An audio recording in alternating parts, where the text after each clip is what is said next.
I want stuff to happen. I need the stakes to be staken. Doesn't Alec get married to the Inquisitor in the show? Jace looks at you like you've already had sex. It was great, and now you're just friends, even though you want more. Get a hold of yourself. Like, literally, don't piss me off. Literally, that was so much. That was too much.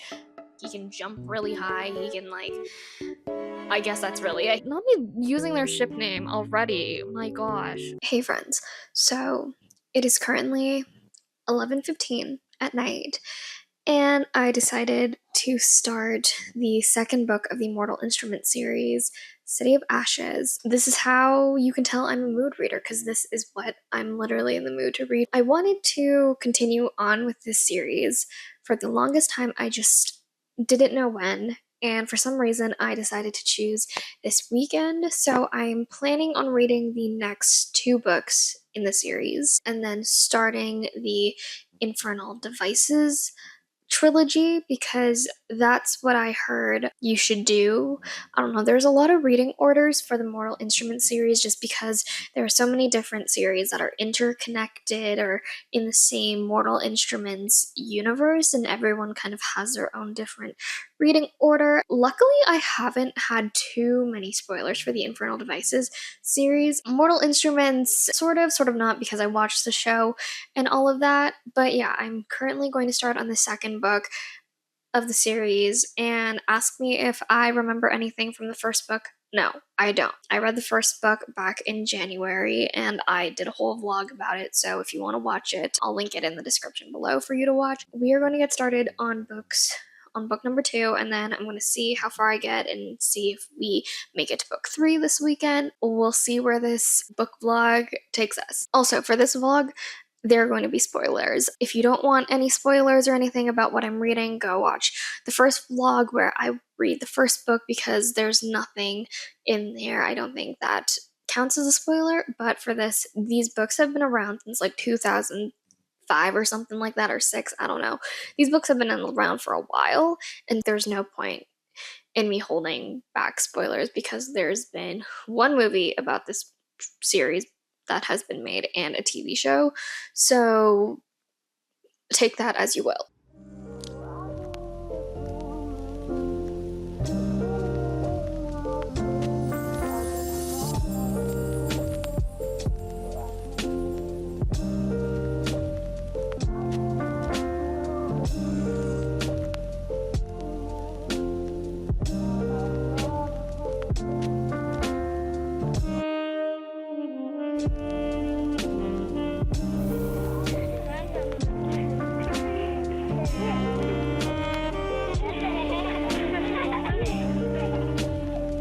Hey friends, so I've made it to chapter 6 of City of Ashes, and I already have thoughts on this book, and I have like mixed feelings about the series. I finally have like memory of what happens in the first book.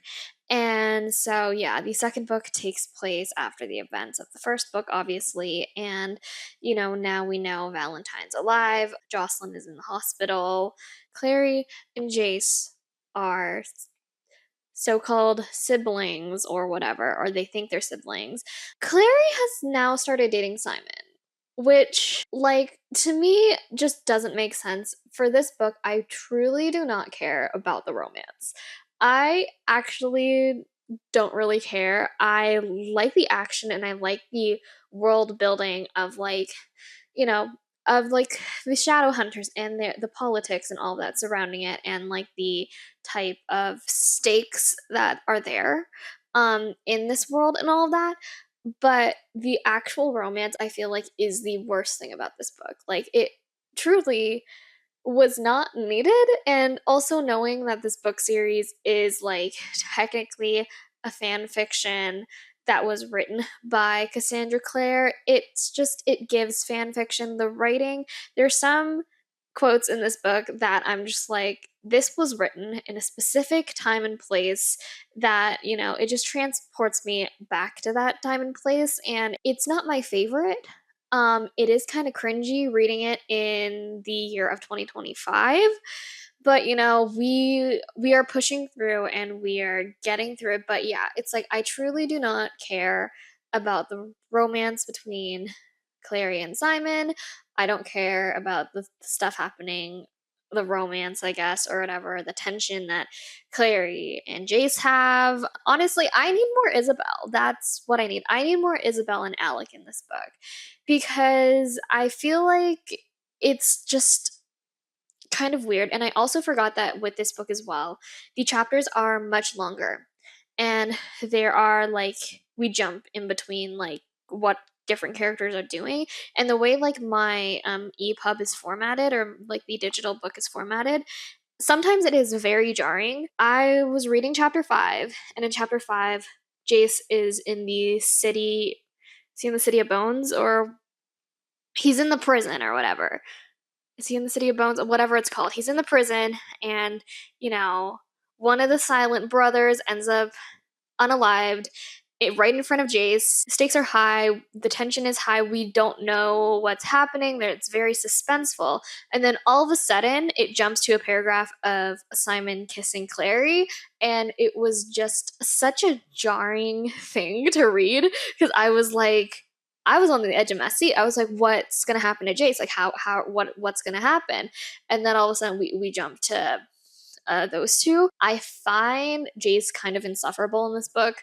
Like, I get it, he's in his angsty phase, he's in his, identity crisis era, but at the same time, he also acts very insufferable that you're kind of just like, okay, bro, like, let's communicate like a normal human being. And now it just kind of feels like, am I too old to read this? Like, I don't care for like the romance of this at all or really like the internal struggles that each of these characters are going. I'm just here for the action. I want stuff to happen. I need the stakes to be staken. Like, I need the stakes to be high. Now we're in chapter 6, and the angst is kind of gone, and we're getting into the action. So, yeah, that's all I have to say about what I've read so far. But yeah, that is what I think of City of Ashes for now, and I will probably update you when I see fit.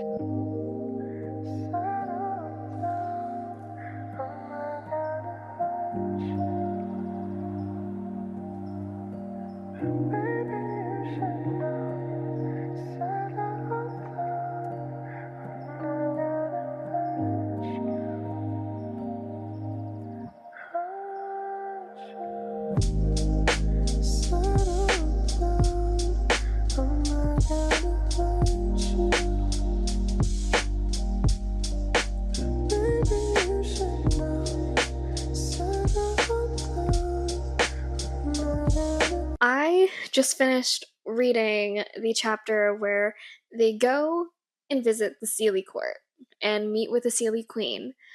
And in order for Clary and them to leave the court or whatever, she makes Jace and Clary kiss.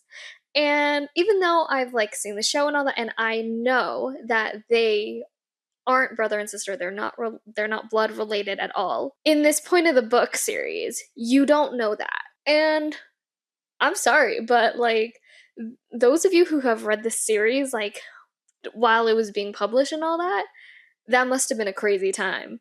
Cause even like knowing this information of like they're not related or anything like that, I still can't handle this. I cannot believe that first off that this is published under the young adult section, that this was being published in like 2007 or whatever. Like that is just crazy business in my mind. And that is insane. I mean, like, obviously, like, I've read crazier things. Two siblings are forced to kiss each other. Like, that is just insanely weird. My face the entire time, if you saw it, I was like, I guess, okay, but like, this is kind of disgusting. Maybe it's just because I like have a brother and all of that, that it was just like the idea of kissing your sibling actually like makes me want to vomit. Like, that's insane behavior. That is truly diabolical. A visceral reaction came out of me and I had to like get on the mic. The thing about reading this book series as an adult, as someone who watched like the TV show and all that, it's so weird because you can definitely tell that like the TV show picked up on a lot of like the plot points and all of that that's in the show. It's just they handled it a bit differently and all of that. And so like reading this now, like reading the book series, I try to separate the TV show and the books like as their own thing. Sometimes when I like imagine characters and I know what characters like appeared on the show, they're described completely different in this book. Like I know for one, Luke in the show is a black man, and Luke in here is a white man. I believe he's described like with having like blue eyes and blonde hair or something like that. And then also with like Hodge, I believe Hodge is supposed to be older in this book, but like in the show, he seems like I don't know, he just doesn't seem that old or whatever. And like even the Inquisitor, I'm pretty sure the Inquisitor wasn't doesn't Alec get married to the Inquisitor in the show? Like isn't she like in the show like a 30 or like not even 30 like 20-year-old like blonde woman or something. The way she's being described is like she's like this old woman that everyone finds off-putting. This book is really it's a funny read. It's a funny read, and you know, I need to not take it seriously, but I did have to step on the mic and talk about this because, like, literally, what is going on in the House of Commons? Like, what is going on? Like, why are we doing this? I completely forgot that Cassandra Clare likes to split the book up into three parts. So I made it to part three of the book, but I wanted to take some time to unpack what happened in part two. So I already recapped what happened at the Sealy court and all that, but let's go over all the events that happened. Okay, so after the Sealy court, Simon turns into a vampire and very traumatic for everyone involved, especially Clary, but also like Clary wasn't that great of a friend to Simon, but at the same time, Girly was going through her own stuff. Simon turns into a vampire, so now he is part of the supernatural world in this shadow hunter universe. How vampirism works in this book is that like in order to become a vampire you have to pretty much feed from the vampire or like taste their blood and all that. So in the first book, I completely wiped this from my brain, but in the first book, Simon somehow turns himself into a rat. I genuinely forgot about that plot line. He gets turned into a rat when they're like visiting or fighting the vampires or something, and then he bites Raphael's like finger, and so that's like his first kind of go ingesting like vampire blood. In the show, it is very different.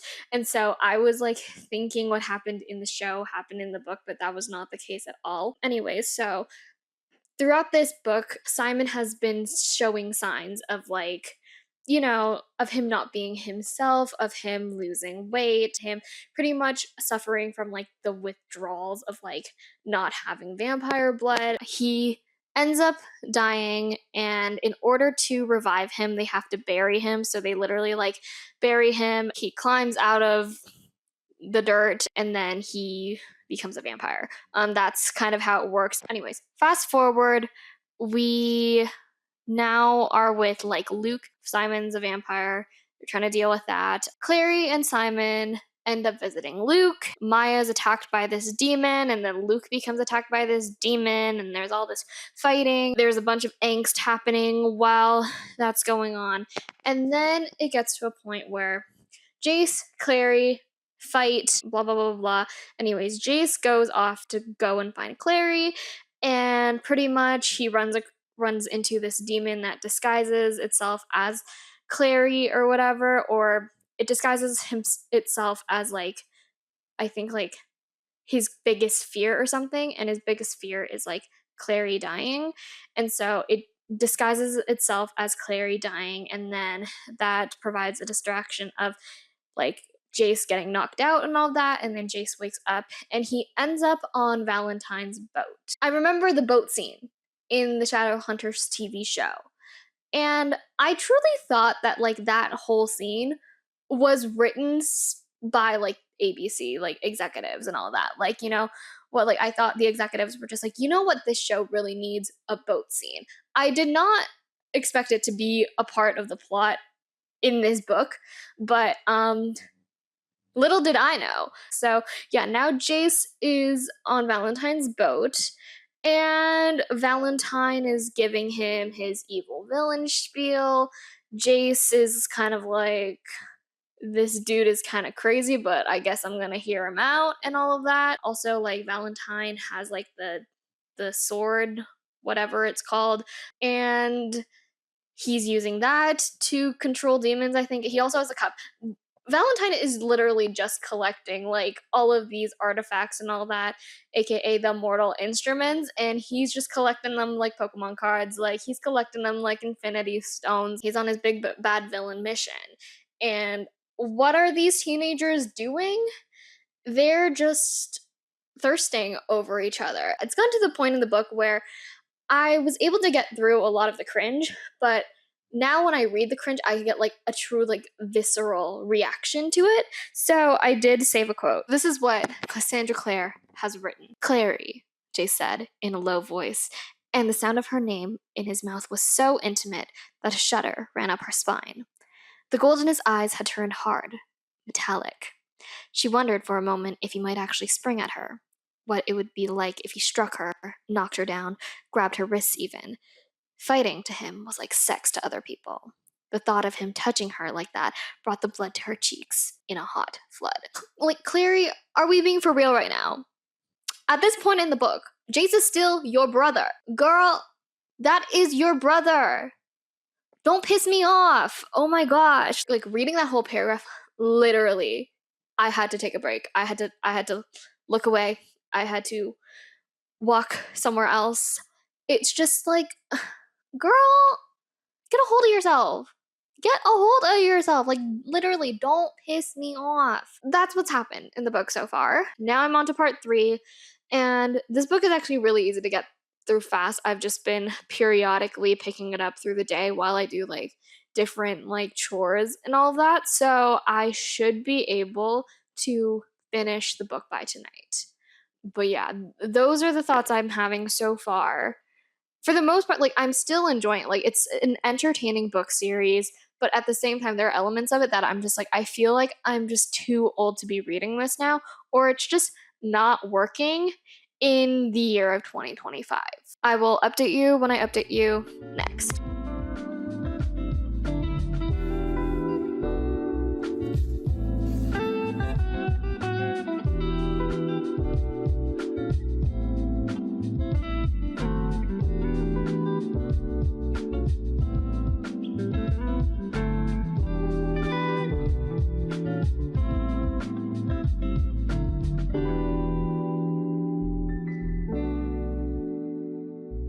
Guys, I was so excited to talk about this book. And so I sat in front of my camera for 20 minutes yapping about this book. And I didn't realize my mic was turned off the entire time. Anyways, I finished reading City of Ashes.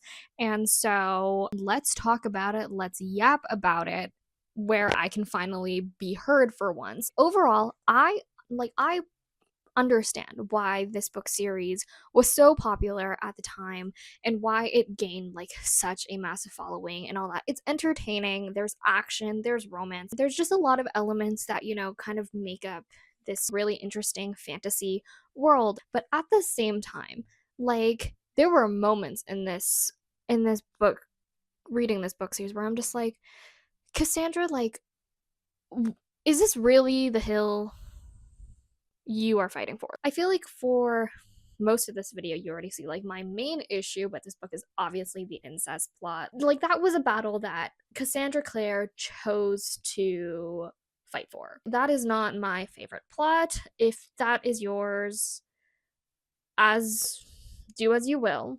But Sweet Home Alabama, like, you consciously chose to write about two people who are siblings, who have a lot of sexual tension with, who literally kiss in this book knowing that they're siblings. Was this really needed? Like, is like, did they have to be siblings? Like, was this really needed to add drama into this book? Like, was it really needed? No, it was not needed. I don't know what her thought process was making them siblings, but it truly was not needed in my personal opinion. But do as you will. You already published this book, so like, who am I, a stranger on the internet, to say like what is okay or not okay to go in these books?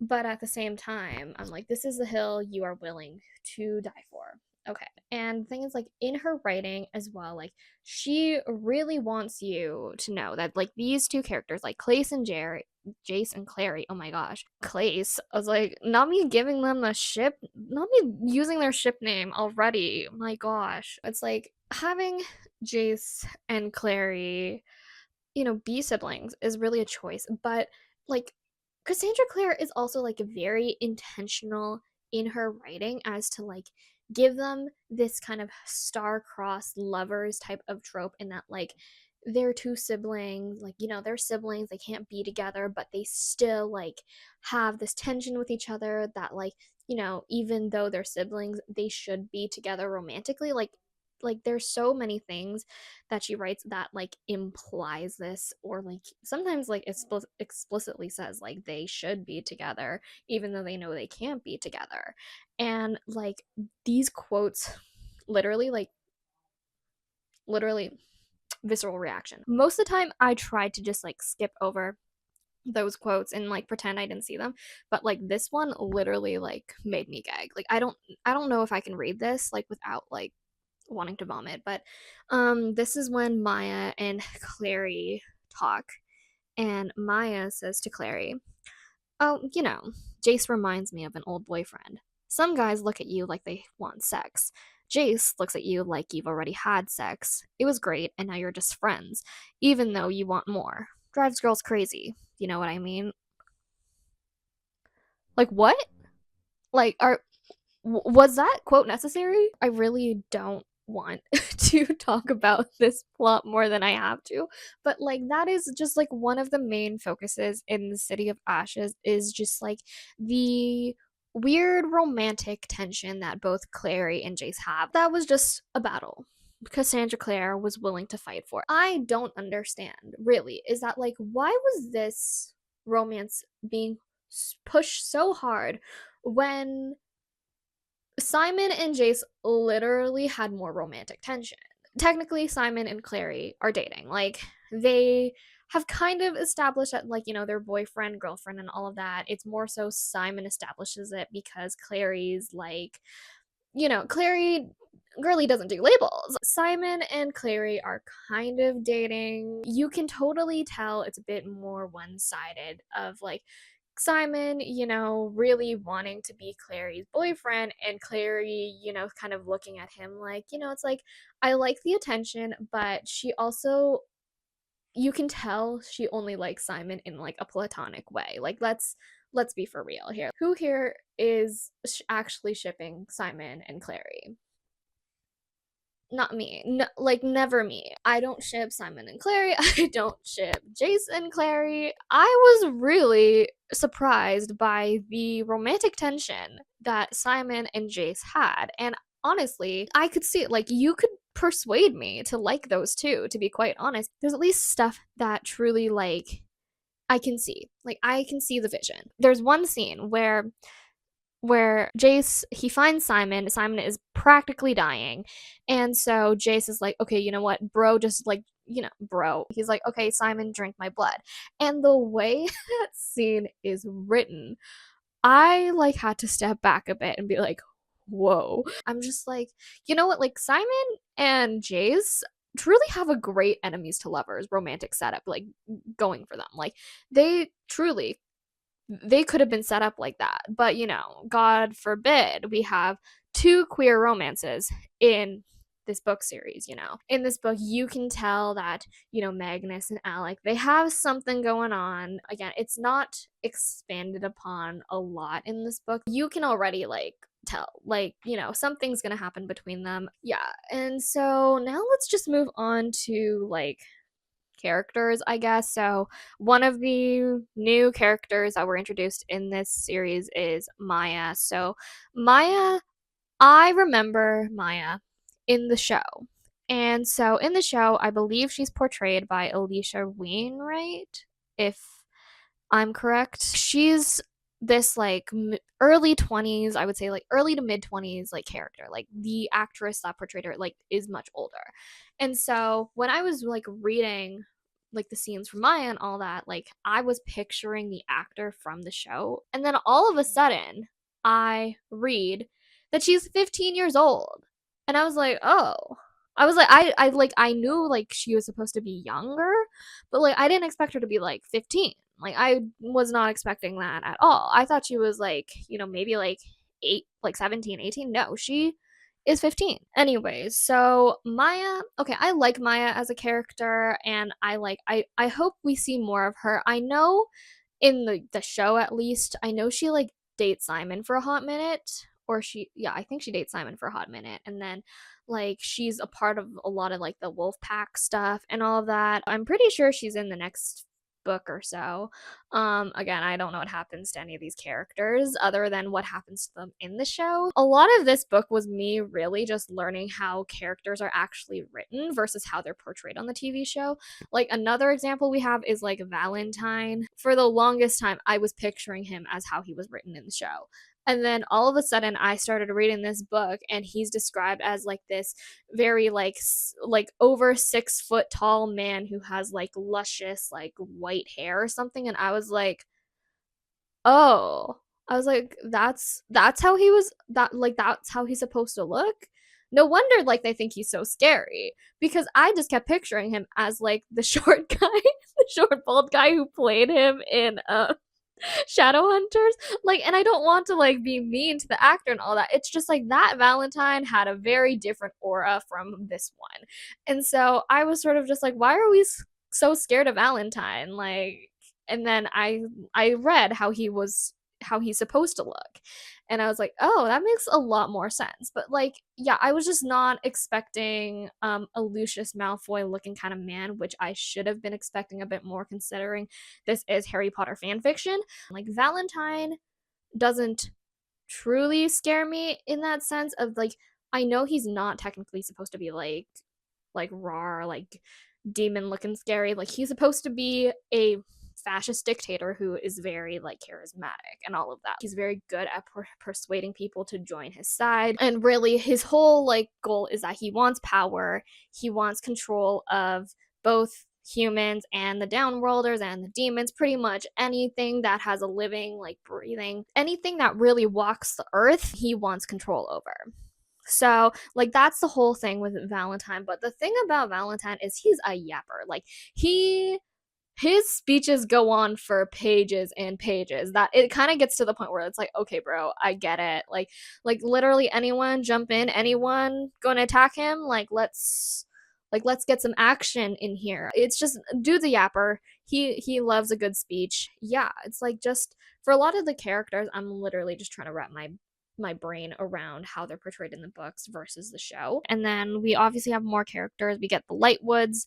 Finally, we learn about the whole family and all of that. The Inquisitor, Miss Imogen Herondale, who I know the name Herondale is a very important name in the Shadowhunter world. I was mistaking the Inquisitor as someone else from the show. Please ignore that. The only other note I have is like, I just wish there was more Isabel. I really wanted more Isabel because Isabel is my favorite character. Like, and we just didn't get enough of her. So please, in the next few books, give me more of her. Like, give me more of Isabel Lightwood.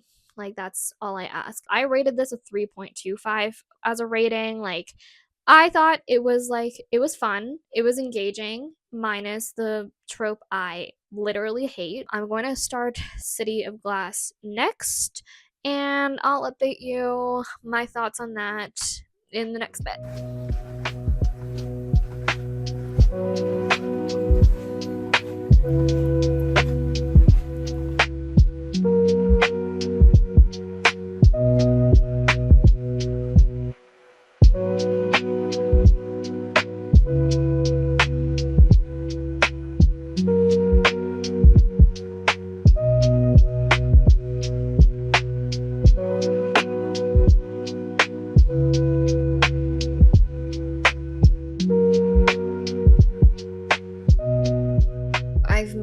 chapter 8. I'm a bit more than 30% of the way through this book, and part 1 is almost done. But I wanted to give a quick update before, like, the sun started setting. The way this book is going, it feels like it's moving slower, and I feel like it's due to the fact that it's 100 more pages longer than like the previous two. We're in a very different setting in that we're not in New York anymore. We are in Idris, Alicante City, practically where all of the shadow hunters are from and live and all of that. It's kind of like this other sort of realm, I guess, or it's like this kind of hidden away country or whatever. It's primarily where they live unless they are sent to like run an institute like in New York or in London.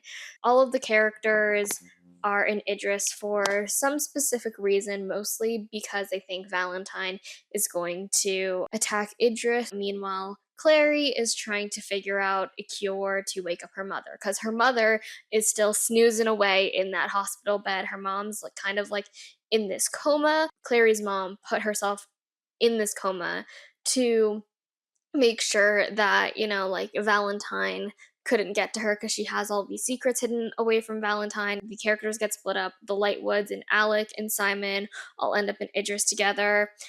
Clary somehow gets to Idris with Luke, even though, like, that's technically, you know, breaking the law and all of that because there are specific shadow hunter politics in this plot of Idris, in that we've now met the Lightwoods and then the Penhallows and then the more notable character of Sebastian. So Sebastian is the cousin of Aileen Penhallow, and pretty much they all meet him in Idris. Somehow, Clary and the Lightwoods and Jace and all of that, they all reunite. There's a lot of fights and arguments happening in this book that I particularly do not care about because both Jace and Clary are annoying me. As much as I want to like Clary as a character, Cassandra Clare keeps doing things to her that literally piss me off. And so every single time there's a Clary plot, I am annoyed by her in some shape, form, capacity, whatever. So Sebastian thinks he can help Clary out, and so he pretty much is now they're having some one-on-one alone time and all of that. Meanwhile, Simon, who accidentally ended up in Idris, he accidentally gets tricked into pretty much becoming imprisoned by the Clave, I guess. And so now Simon's in prison in the Shadowhunter City, and Jace and them are trying to figure out how to get him out. Meanwhile, Clary is going on this side quest with Sebastian to find a cure for her mom and all of that. Again, I only share quotes that literally give me like a visceral reaction and that I want to gag. And so I found another quote, and this is between Clary and Sebastian because Clary has a type. And me, because I've watched the show and all that, I know who Sebastian is. I know the reveal of it. And I literally had a visceral reaction reading this because I like knowing this information does not help you at all. Like it's just so icky. Here's the quote. Sebastian's hair tickled her fingertips. Not silky like Jace's, but fine and soft, and she shouldn't be thinking about Jace. She pushed back thoughts of him as Sebastian's fingers traced her cheeks and the line of her jaw. His touch was gentle, despite the calluses on his fingertips. Of course, Jace had the same calluses from fighting. Probably all shadow hunters had them. She clamped down on the thought of Jace, or tried to, but it was no good. She could see him even with her eyes closed, see the sharp angles and the planes of a face she could never properly draw, no matter how much the image of it had burned itself into her mind. She see the delicate bones of his hands, the scarred skin of his shoulders. The fierce longing that had surged up in her so swiftly receded with a sharp recoil that was like an elastic band springing back. She went numb, even as Sebastian's lips pressed down on hers and his hands moved up to cup the back of her neck. Sorry, I had to take a break. She went numb with an icy shock of wrongness. something was terribly wrong, something even more than her hopeless longing for someone she could never have. This was something else. A sudden jolt of horror, as if she'd been taking a confident step forward and suddenly plunged into a black void. Guys, I cannot. I like that was literally that was so much. That was too much. Spoiler alert. I don't know if like I don't know why you're watching this video if you haven't been spoiled by the series already. Anyways, we learn later that Sebastian is actually Clary's biological brother and that Jace isn't. So, like, either way, this is just gross. Like, it's absolutely gross. No matter how you contextualize it, it's still not like information you want to know or like and all of that. So, yeah, that is the first third of City of Glass so far. I'm not enjoying this as much. I just feel like it's a bit too slow for me, and there's a bit too much angst, I would say. Like, these books are pretty angsty, but I don't know. It's just Clary's annoying me. Jace, he's getting better. He was annoying me at the beginning, but now he's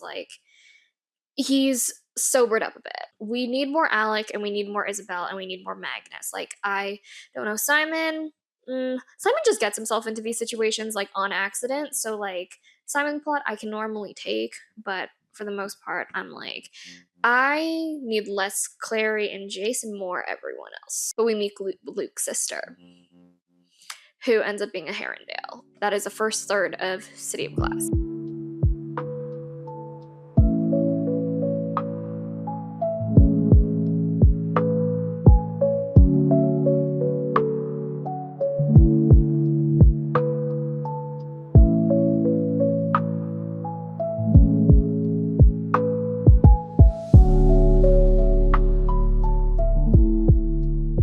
I don't remember when the last time I updated you guys was. I am 70% of the way through City of Glass, and so I'm gonna try and finish this book tonight. I really like part two. Like, part two was probably like the best part of this book, I would say.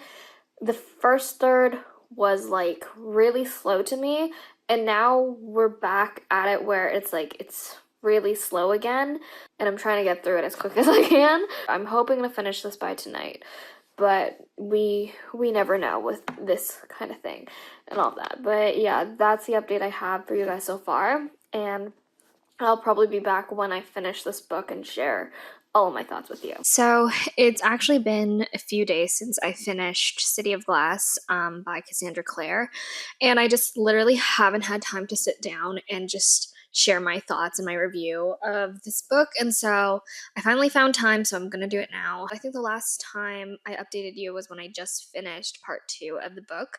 Part three, honestly, like, there were some moments where it had me hooked, but there were also other moments where I was like, this is going on for way too long. Like, this truly could have been 100 pages shorter. But yeah, overall, I rated this book a 3 stars, I believe. And so I did rate it a bit lower than book two.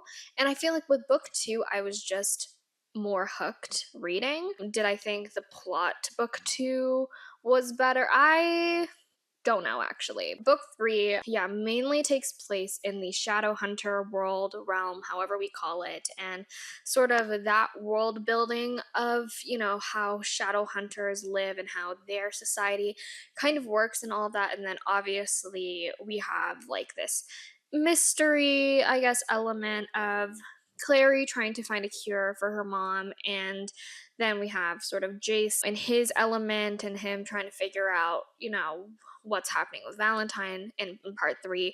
He literally goes after Valentine and Sebastian and like tries to kill them and all of that. And then there's also, yeah, the Sebastian element of we learn, he's evil and he's actually Clary's biological brother. And yeah, it's like there's a lot of things happening in part three, but at the same time, I just feel like so many things were just being told to us. Like, nothing is really like shown or anything.